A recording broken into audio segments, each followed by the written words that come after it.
ჩემი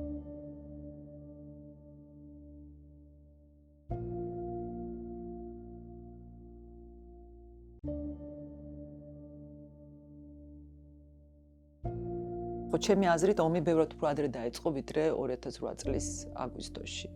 ვთვლი რომ სადღაც ალბათ მე-19 საუკუნიდან შეიძლება, როდესაც რუსეთმა დაიწყო ექსპანსია კავკასიაში და თავის იმპერიალისტური პოლიტიკის გატარება და საქართველოს როგორც კავკასიის გასაღები ამ იმპერიალისტური პოლიტიკის ყოველთვის ძალიან მნიშვნელოვანი ელემენტი იყო. და დღესაც არ დასრულებულა, იმიტომ რომ ეს საოკუპაციო ხაზის გადმოწევა ხდება ყოველდღიურად უფრო ღრმად და ღრმად ჩვენს ტერიტორიაზე. საბჭოთა კავშირის დანგრევის და დაშლის შემდეგაც რუსეთის ხელწერა არ შეცვლილა არც ელცინის მმართველობის პერიოდში. ჩვენ ყველას კარგად უნდა გვახსოვდეს, რომ პირველი ომი რუსეთთან სწორედაც რომ ჰქონდა 1993 წელს აფხაზეთში იბრძოდნენ რუსეთის რეგულარული არმიის წარმომადგენლები, ქვედანაყოფები, ელიტური ქვედანაყოფები იბრძოდნენ და მას უპირისპირდებოდა გულანთებული ქართველები, რომელსაც საბრძოლო გამოცდილება და აღჭურვილობაზე ხო საერთოდაც საუბარი არ არის, ნაკლებად ჰქონდა.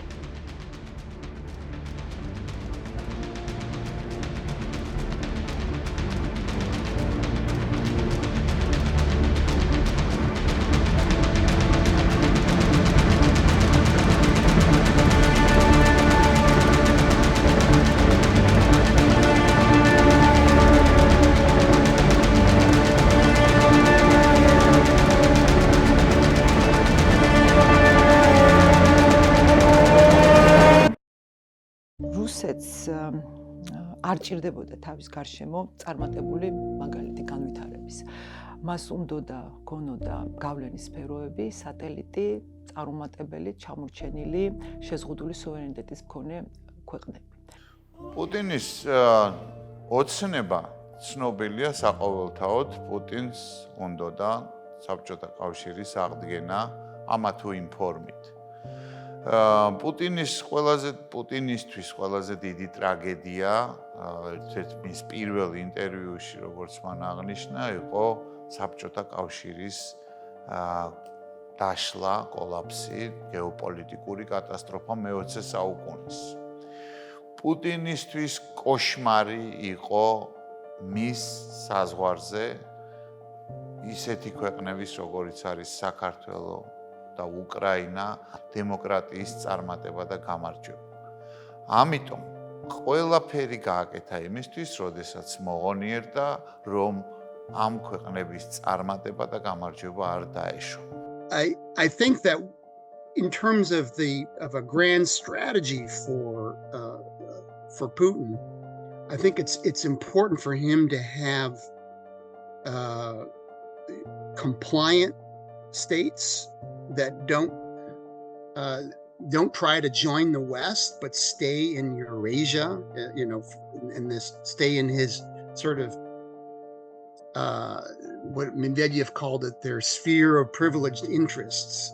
განსაკუთრებით კი ეს გამოჩნდა ალბათ 2004 წლის უკვე ნარინჯისფერი რევოლუციის მერე უკრაინაში, როდესაც რუსეთის ელიტები ბევრს საუბრობდნენ იმაზე, რომ დასავლეთს სურდა მისი ყოფილი რესპუბლიკების ტერიტორიაზე მათი გავლენის გაძლიერება, დასავლეთის გავლენის გაძლიერება.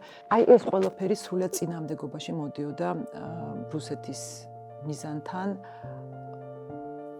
თავის გარშემოს, თავის სამეზობლოში, როგორც იგი მას უძახის, ყოლოდა მისი გავლენის სფეროში სახელმწიფოები. და სრულად ეწინააღმდეგებოდა იდეას, რომ შეიძლება პატარა ქვეყანას ჰქონდეს სუვერენული არჩევანის უფლება. 2007 წელს მიუნხენის უსაფრთხოების კონფერენციაზე პუტინი გამოვიდა თავის ცნობილი გამოსვლით, სადაც მან ისაუბრა ერთპოლარული სამყაროს ერთპოლუსიანი მმართველობის დასრულების აუცილებლობის შესახებ და ძალიან ხისტი განცხადება გააკეთა პუტინმა. ეს იყო ერთადერთი კონფერენცია, როდესაც პუტინმა პირადად მიიღო მონაწილეობა და სწორედ ეს იყო მისი მიზანი, რომ დასავლეთისთვის, კონკრეტულად ამერიკის შეერთებული შტატებისთვის, რომ პირდაპირ ეთქვა, რომ ისიც ჩაერთვება თავისი რესურსით და თავისი ამბიციებით გლობალური და რეგიონული საკითხების გადაწყვეტაში. ასევე ყველას კარგად ახსოვს, როდესაც მოხდა კოსოვოს აღიარება მთელი რიგი დემოკრატიული სახელმწიფოების მიერ, პუტინმა ამის პასუხად პრესკონფერენციაზე განაცხადა, რომ პირდაპირ განაცხადა, რომ ჩვენ არ დავიწყებთ მაიმუნობას, მაგრამ ჩვენ გვაქვს ჩვენი საშინაო მონახაზები და მაშნიე ზაგატოვკი, როგორც ზუსტად ასე ვთქვათ, საქართველოსთან დაკავშირებით, ეს იყო პირველი სიგნალი, ყველაზე რთული სიგნალი. The whole kind of path to the war started in April 2008 when Putin attended his only NATO summit with the express purpose of preventing a membership action plan for Georgia and Ukraine. This was being pushed, of course, in particular by the George W. Bush administration. And I think that he was shocked that having gone to bed the night before the meeting of the leaders, thinking that there was no chance of a membership action plan, and then waking up the next morning told that there was this line in the political declaration that Georgia and Ukraine will become members of NATO, with the next step being a membership action plan. So he left that summit feeling that he had to take other action to prevent those two countries from joining NATO, and he chose Georgia as the place to try to provoke a war, and he did a number of provocations from April right up to August. მანამდე დიპლომატიური ესკალაცია დაიწყო გაზაფხულზე, როდესაც სხვადასხვა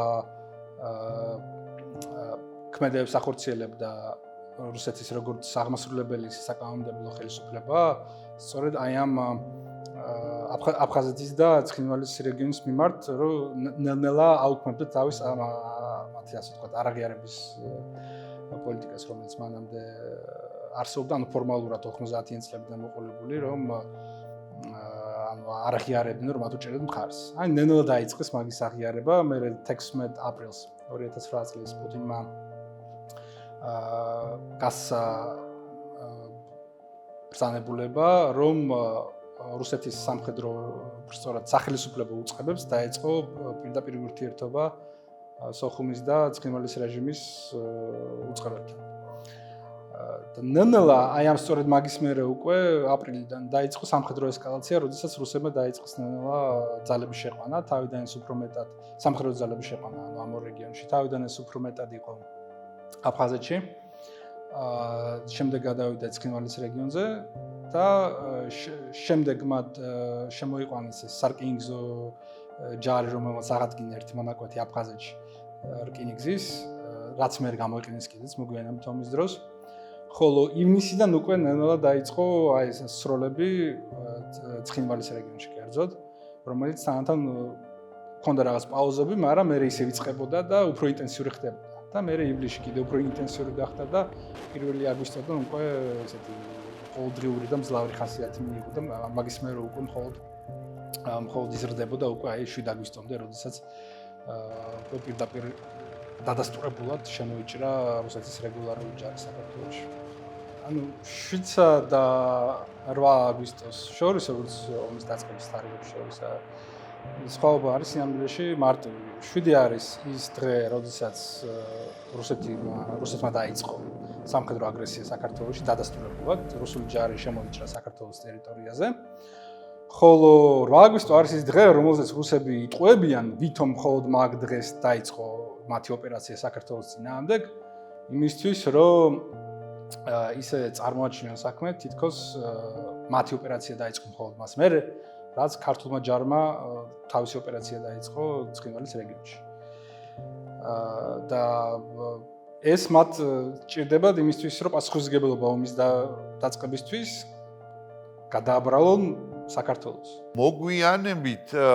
მოგვიანებით პუტინმა აღიარა ასევე ერთ-ერთ საჯარო გამოსვლაში, რომ 2006 წელს უკვე გაცემული ჰქონდა გენერალური შტაბისთვის, რუსეთის გენერალური შტაბისთვის განკარგულება და დავალება მოემზადებინათ საქართველოს მიმართულებაზე ეგრეთ წოდებული სპეციალური სამხედრო ოპერაცია. მთელი ეს ჯერ დიპლომატიური და მერე სამხედრო მოქმედებები გაზაფხულისა და ზაფხულის განმავლობაში 2008 წელს ემსახურებოდა ნელ-ნელა ესკალაციის ვითარების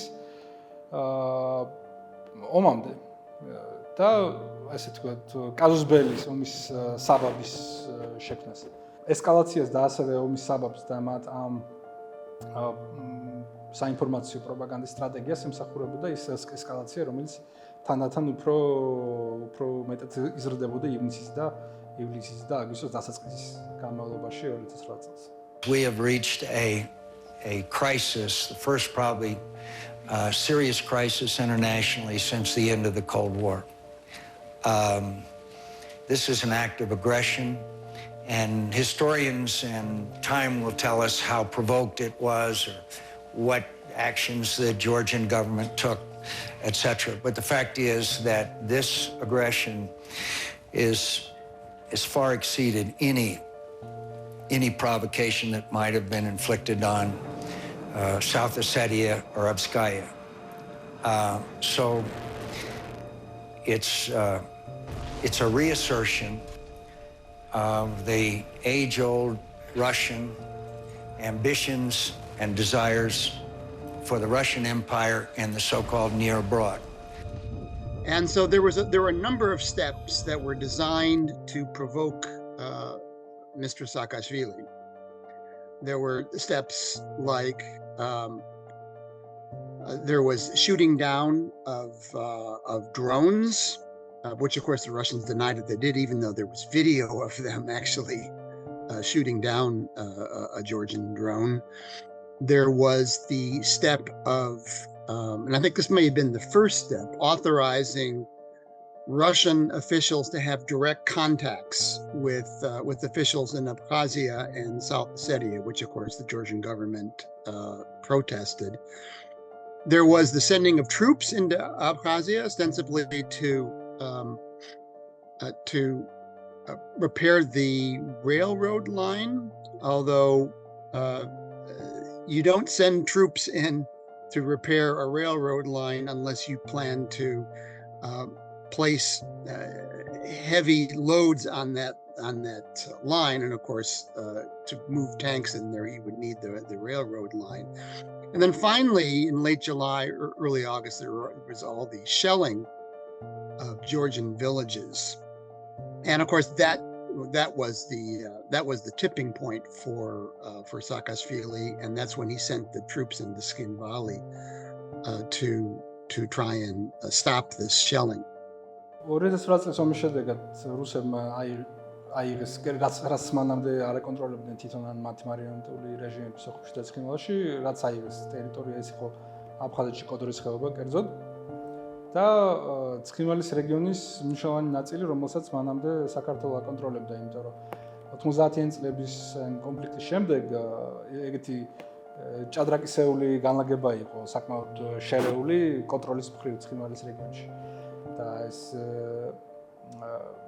იყო საკმაოდ ბევრი სოფელი, რომელსაც ქართველები აკონტროლებდნენ და ფაქტობრივად ცხინვალის გარშემო იყვნენ, ანუ სამი მხრიდან, ცხინვალიდან, ქალაქ ცხინვალიდან სამი მხრიდან იყო ქართველების კონტროლირებადი ტერიტორია და ეს ყველაფერი, რა თქმა უნდა, აიღეს და ერთ-ერთი მიზანი რუსების სწორედ ეს იყო, რომ დაესრულებინათ ეს ვითარება, როდესაც ამ როგორც აფხაზეთში ისე ცხინვალის რეგიონში იყო მნიშვნელოვანი გარკვეული ნაწილები ტერიტორიის, რომელსაც თბილისი აკონტროლებდა.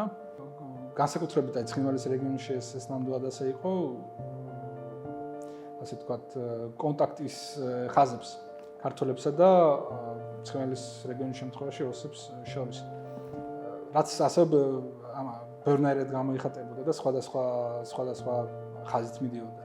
ეს ყველაფერი რა თქმა უნდა დასრულდა სწორედ იმის შედეგად, რომ რუსებმა მოახერხეს ამ ომის შედეგად მთელი ამ რეგიონების ოკუპაცია და აქ საინტერესო იყო, რომ ვთქვათ, ახალგორის რაიონი, რომელიც საერთოდ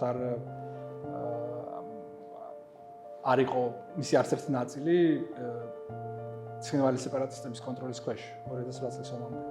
და იქ საერთოდ არ მიდიოდა საბრძოლო ან თითქმის არც ერთი ნაწილი უბრალოდ და იქ არ მიდიოდა საბრძოლო მოქმედებები 2009 წელს. ის რუსებმა აიღოს არა ომის დროს, არამედ ომის შემდეგ თუ არასწორად 16 აგვისტო იყო და ახლობით მე მგონი 16 აგვისტო იყო, როდესაც ისინი იქ შევიდნენ უკვე შიდა ქართლის მხრიდან, იმიტომ რომ ამ ახალგორის რაიონს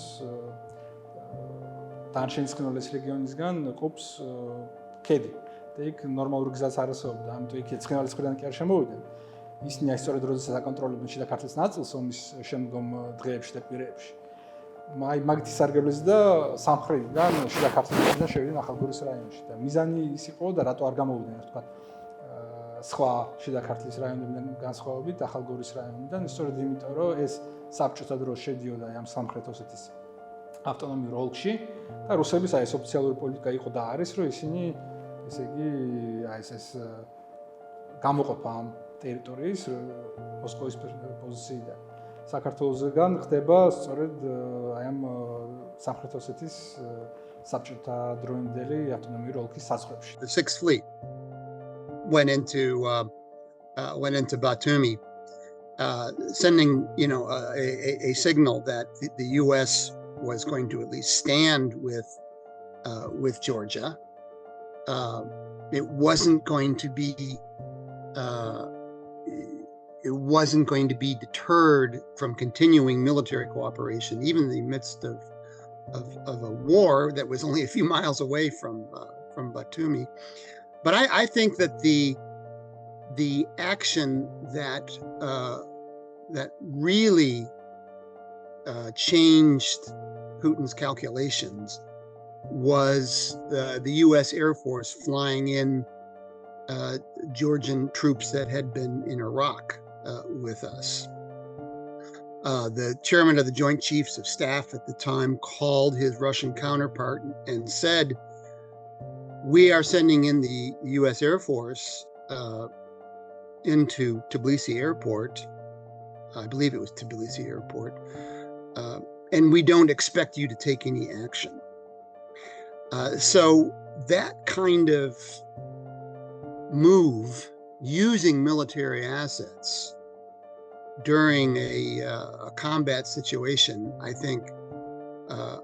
really do think that changed Putin's calculations or even goals for the war, because I do think that he wanted to go into Tbilisi and remove the government. He wanted to do what he wanted to do in Ukraine last year. საბოლოო ჯამში ამერიკელებმა გამოგზავნეს აქ სამხედრო გემებიც, სამხედრო ძალები მოკლედ. და იყო ბუშის განცხადება 13 აგვისტოსი, რომ ეს ჰუმანიტარულ ოპერაციას იწყებს, თუმცა მაგას ახორციელებს სამხედრო ძალებით ამერიკა საქართველოში. And the Bush administration was itself determined to impose costs on Russia for its invasion of Georgia. There were a couple of difficulties with that. One was the European Union and some of the most important voices in the European Union, in particular Germany, was not inclined to punish Russia. There was a sense that it was Georgia that started the war. In some way, it deserved what happened, and of course, that point of view was really kind of hardened by the report, the EU Commission report by Heidi Tagliavini, which said that Georgia started the war, which was very, very regrettable. That was the kind of the overarching conclusion or the headline that people derived from the report. საქართველო და 2008 წლის კონფლიქტი ხშირად ძალიან ხშირ შემთხვევაში პირველი ნაბიჯი იყო რაღაც სამართლებრივი ტექნიკების თუ სამართლებრივი ინსტიტუტების გასატესტად. და რეალურად აი ამ ეს მექანიზმიც პირველად საქართველოში ამოქმედდა. მანდატი იყო ძალიან ფართო. იმიტომ რომ მიზანი კომისიის იყო კონფლიქტის გამომწვევი მიზეზების დადგენა. და თვითონ ეს აღნიშნული არის ანგარიშიც, რომ მანდატი იყო ფართო როგორც გეოგრაფიული თვალსაზრისით, ასევე ქრონოლოგიური. ეს არ იყო მარტო 2008 წელს, 8 წლით შემოფარგლული, არამედ 90-იანებიდან მოდის და რომ ვნახოთ თვითონ დოკუმენტი, დავინახავთ, რომ მართლა ეს ძალიან სიღრმისეულად ქრონოლოგიურად შესწავლილი უნდა ყოფილიყო აღნიშნული კონფლიქტი. და ის თუ რა მიგვიყვანა 2008 წლის აგვისტომდე. ასე რომ ვთქვათ, ჩემთვის ეს ლაითმოტივი შეიძლება ერთ წინადადებაში ჩაიდოს, რომელიც თუ შემიძლია ციტირება გავაკეთო, არის რომ მთელი პასუხისგებლობა მხოლოდ ერთ მხარეს ვერ უნდა დაეკისროს. და ვერ დაეკისრება. აი ეს არის, რასაც ეფუძნება რეალურად, ხო? მიდგომა, რომელიც არის ახლა შეიძლება ეს გავაკეთოთ ევრობიუროკრატია დავარქვათ, ან მოზომილობა დავარქვათ, მაგრამ აი ეს იყო ამომავალი მე როგორც იურისტი, როცა ვკითხულობ ამ ანგარიშს და ვკითხულობ არაერთჯერ მაგ წაკითხული, ყოველთვის სხვა გრძნობების გარდა მიჩნდება ის, რომ ეს ძალიან მოზომილი დოკუმენტი. პირველ რიგში, ის რაც ალბათ ყველაზე ხშირად ციტირებადია ამ დოკუმენტიდან, არის ის, რომ ამბობს ნამდვილად დოკუმენტი, რომ აქტიური ფაზა საომარი მოქმედებების დაიწყო საქართველოს მხრიდან 7-8 აგვისტოს ღამის. თუმცა ამას აქვს გაგრძელება. და გაგრძელება არის ძალიან მნიშვნელოვანი, რომ ეს და გაგრძელება მდგომარეობს იმაში, რომ ეს იყო ესე ვთქვათ, მზარდი დაძაბულობის, პროვოკაციების და ინციდენტების კულმინაცია, რამაც მიგვიყვანა აქამდე. და რომელიც გრძელდებოდა საკმაოდ ხანგრძლივი პერიოდის განმავლობაში. აქ ხომ მთავარი არსი აი ევროკავშირის საბჭოს გადაწყვეტილებით, რომ შეიქმნეს ეს მექანიზმი დეკემბერში 2008 წლის იყო ზუსტად ის, რომ დაგვედგინა რატომ მივიდა ესკალირების იმ მომენტამდე, დუღილის იმ მომენტამდე აღნიშნული გარემოება, რომ გადავიდა საერთაშორისო კონფლიქტში. ჩემის აზრით, ამ კითხვას მაინც პასუხი ვერ გაცა ამ ანგარიშმა. მიზეზი შეიძლება იყოს მრავალი, მაგრამ ერთ-ერთი მიზეზი ჩემის აზრით არის ის, რომ ნამდვილად ძალიან ბევრი ფაქტი არის ასახული, ქრონოლოგიურად გაანალიზებული, მაგრამ არის რაღაც ასპექტები, რომელიც ასე ცალ-ცალკე ფაქტები არის, მაგრამ მათი ასე ვთქვათ, დაკავშირება, კორელაცია არ ხდება. და კორელაციის შემთხვევაში შეიძლება აბსოლუტურად სხვა დიდი ალბათობით აბსოლუტურად სხვა შედეგამდე თუ გადაწყვეტილებამდე დასკვნამდე მივიდოდა კომისია. და რამოდენიმე ფაქტზე მინდა ასეთ ფაქტზე მინდა გავამახვილო ყურადღება. მაგალითად დასკვნაში უარყოფილია ქართული მხარის არგუმენტი, რომ რუსეთის ჯარის მხრიდან რუსეთის მშვიდობის მყოფელებმა, რომლებიც იყვნენ იმ მომენტში ამ ტერიტორიაზე, მათ მიერ მოხდა თავისი ფუნქციების და თავისი მანდატის უხეში დარღვევა. არ წერია, რომ ეს ფაქტები ვერ მოიძებნა. თუმცა ამავდროულად წერია, რომ ომის დაწყებიდან და დაწყებამდეც ეგრეთ წოდებულ ოს სეპარატისტებს რუსეთი იქ მათ შორის წვრთნიდა და აძლევდა იარაღს და აძლევდა დახმარებას. თუმცა ის რომ აკომპრომენტირებდა რუსეთის სამშვიდობო როლს, ამაზე უკვე არაფერი აღარ წერია. ასევე დასკვნა, კომისიის დასკვნაში წერია, რომ მოკლედ ვერ მოიძებნა ისეთი ფაქტები, რომლებიც მიუთითებდა, რომ რუსეთის შეარაღებული ძალები 8 აგვისტომდე იყვნენ ამ ტერიტორიაზე. ხო? თუმცა ამავდროულად ერთის მხრივ ღია სივრცეში, მათ შორის ინტერნეტში არის ასეთი მასალები თვითონ რუსეთის წარმომადგენლებისას, წარმომადგენლების მიერ გაკეთებული განცხადებებით და მეორეს მხრივ, მაშინ ლოგიკურად ჯაჭვი უნდა გაკეთდეს, მაგალითად ასე სწრაფად, ამდენი სამხედრო ძალის მობილიზება როგორ გააკეთა, იმის და მიუხედავად რომ იქ წვრთნები იყო რუსეთის ტერიტორიაზე და როგორ იმ წუთსასვე მოახდინა მათი როკის ტუნელში შემოყვანა, ხო? ეს არის ისეთი ერთის მხრივ ნათელი მაგალითები, მაგრამ მეორეს მხრივ მაგალითები, რომლებიც არ იყო ჩემის გადმოსახედიდან საკმაოდ დაკავშირებული ერთმანეთთან, რამაც შეიძლება მიგვიყვანა იმ დასკვნებამდე, რა დასკვნებიც დადო აღნიშნულმა კომისიამ. რომ ვთქვათ, ამ კონკრეტული ანგარიშის შედეგი ან რა როლი შეასრულა, მე უფრო ვიტყოდი რა როლი უნდა შეესრულებინა და არ შეასრულა. ალბათ ეს უფრო სწორი მიდგომა იქნებოდა, ხო? არაადეკვატური რეაქცია იყო 2008 წლის ომამდეც. საქართველოს საზღვართან 2006 წლიდან მიმდინარეობდა წვრთნები. ხო, მათი მასშტაბი ყოველწლიურად იზრდებოდა. 2008 წელს ომამდე ძალიან ესეთი სერიოზული მასშტაბური სამხედრო წვრთნები მიდიოდა ჩრდილოეთ კავკასიაში. როდესაც შენი ქვეყნის საზღვართან ასეთი რამე ხდება, ეს უკვე საფრთხის შემცველია, ხო? შეიძლება და ალბათ ამ შემთხვევაშიც რაღაცნაირად რეაგირება.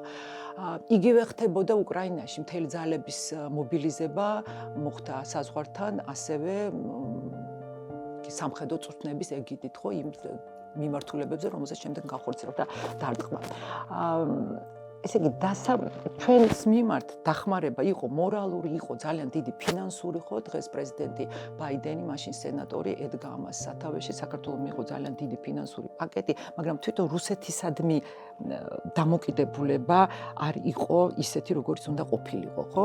და რუსეთის პოლიტიკური კულტურა არის ძალიან განსხვავებული, ეს არის ძალის ჩვენებაზე, დემონსტრირებაზე.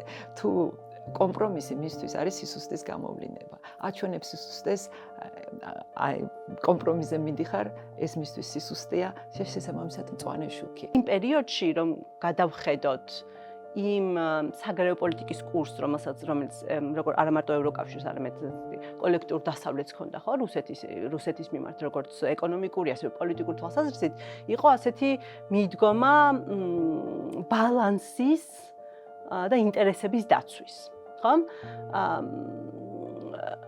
რომ ეს შეიძლება ვიღაცას აწყობდა კიდეც რომ ეთქვათ რომ ეს იყოს პატარა ლოკალური, პატარა მოკლევადიანი კონფლიქტი და ამან მაინც ეგარვენა არ უნდა მოახდინოს აი მცდელობაზე რომელიც შემდგომ დაიწყო რესეთის და ასე შემდეგ ურთიერთობების. Another big factor was the greatest financial crisis since 1929. In the fall of 2008, you had bank failures, and there was no appetite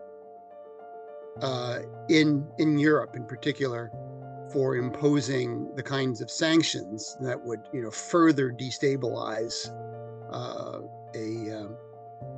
as I say, the worst economic situation since 1929. And then finally, the third factor was the Bush administration was a lame duck. Their term would end in January of 2009, and you had an incoming administration that was saying that they wanted to reset with Russia. They didn't want to punish Russia, they wanted to reset with it. And that was a tremendous mistake to show Putin that he could do this kind of thing and get away with it without the West really doing anything to him. It was a terrible, terrible mistake. And as I say, I think it led directly to what he did in Ukraine. 2008 წლის ომის რეაქციის მერე იყო 2014 წელი, ხო, ვთქვათ, იმის 2008 წლის მერე იყო გადატვირთვის პოლიტიკა, შემდეგ იყო ჩრდილოეთ ნაკადი. ეს ყველაფერი რუსეთის მიერ იყო აღქმული, რომ გამდის და ვაკეთებ და მივიღეთ 20-22. ხედავთ და ვიცით ამან რა შედეგამდე მიგვიყვანა, ხომ? როდესაც დღესდღეობით უკვე 17-18 თვე არის, როდესაც ევროპაში, ევროპის კონტინენტზე სრულმასშტაბიანი შეერაღებული, საერთაშორისო შეერაღებული კონფლიქტი მიმდინარეობს და რომელმაც არაერთი 1000 ადამიანის სიცოცხლე შეიწირა. და ეს არის შუაგულ ევროპაში. ეს ომი 2008 წლის გარკვეულად გარდამტეხი იყო საერთაშორისო პოლიტიკაში. ამას ბევრი მკვლევარი ექსპერტიც იზიარებს. ეს იყო რუსეთმა აჩვენა, რომ მას აქვს ნება და შეუძლია სამხედრო ძალით შეცვალოს სიტუაცია, სტატუს-კვო. რუსეთმა გარკვეულად მოახდინა გამოწვევა ესროლა ამერიკის შეერთებული შტატების ხედვას ევროპული უსაფრთხოების სისტემის, ხო? მან ვეტო დაადო ნატოს გაფართოებას. ჩემი შეფასება რო არ გითხრათ ამისი, არამედ რომ დავეფუძნოთ სხვა სამართლებრივ პოლიტიკურ აქტორების შეფასებებს, ძალიან მალევე დაიწყო იმის აღქმა, რომ ევროპამ შეიძლება დაუშვა შეცდომა. შეიძლება ცოტა უფრო ხისტი მექანიზმები უნდა გამოიყენებინა. 2017 წელს მაგალითად ესტონეთის პრეზიდენტმა უკვე აღნიშნა, რომ ონდეს უკვე ნათელი იყო, რომ რეალურად ეს იყო ერთ-ერთი პირველი მცდელობა რუსეთის მიერ შეეცვალა მსოფლიო უსაფრთხოების არქიტექტურა. რომ რუსეთი ალტერნატიული ძალის წყარო ყოფილიყო. If we had imposed costs on Russia, if we'd stood up to him, that we would not be in the situation. If we'd stood up to him in 2008, we wouldn't be in the situation we're in today. საერთაშორისო სამართლებრივ დასკვნას გავაკეთებ, რომ როდესაც საერთაშორისო სამართლის ფუძემდებლური პრინციპები ირღვევა, და ამას ყველა ამბობს, რომ დაირღვა ეს პრინციპი, ირღვევა, ეს არის აგრესია, ხომ? ეს არის ოკუპაცია, როდესაც აი ესეთი ფუძემდებლური პრინციპები ირღვევა, აუცილებელია მსოფლიო თანამეგობრობის მიერ ადეკვატური რეაგირება. იმიტომ რომ თუ ეს არ მოხდა პირველივე ჯერზე, ამას ხო დომინოს ეფექტი აქვს. იმიტომ რომ ვიღაცას გონია, რომ თუ ეს გაუვიდა, თუ ამის გაკეთება მოახერხა, შემდგომი რა განსხვავება. ამიტომ ძალიან მნიშვნელოვანია, რომ საერთაშორისო თანამეგობრობამ მოახდინოს ზოგადად მოახდინოს გაანალიზება და სამართლებრივი რეაგირების მოხდენა. სამართლებრივი. შეფასება პირველ რიგში, რაც მეტნაკლებად ამ შემთხვევაში უკვე უკრაინის შემთხვევაში გვაქვს და სამართლებრივი რეაგირება. არ შეიძლება გაეროს წესდების თავარი პრინციპები, რომელსაც ძალის გამოუყენებლობა, ხო, მეორე მოხლის მეოთხე ნაწილი დაირღვეს ისე რეგულარულად ბოლო 20 წლის განმავლობაში და ამას არანაირი სამართლებრივი შედეგი არ მოყვეს. კავშირი პირდაპირია, მე რომ მკითხო 2008 წლის ომსა და იმის შორის რაც დღეს ხდება. პირდაპირია როგორც ის ფასადური რიტორიკა, რომელიც მიდის მუდმივად და მიდიოდა ადრეც, ასევე რეალური მიზეზები და ამაზე უკვე ვისაუბრეთ, რომ ეს იყო დასავლეთი. ჩვენ დავისაჯეთ ჩვენი დასავლური არჩევანის გამო, ჩვენ დავისაჯეთ ჩვენი ცივილიზაციური არჩევანის გამო. მაგრამ ამან ამავდროულად არ შეცვალა განწყობა. ხო, ბოლო და რა ვიცი რამოდენი წლის განმავლობაში 90%-მდე ხა ზუსტად არ მახსოვს ეს 86 თუ 93 გამოკითხულებისა რუსეთს ახასიათებს, რუსეთს აღნიშნავენ, რომ რუსეთი არის ყველაზე დიდი საფრთხე საქართველოსთვის. და ასევე ამდენივე არის ევროატლანტიკური არჩევანის მომხრე. და იმედია, რომ ეს ასევე დარჩება.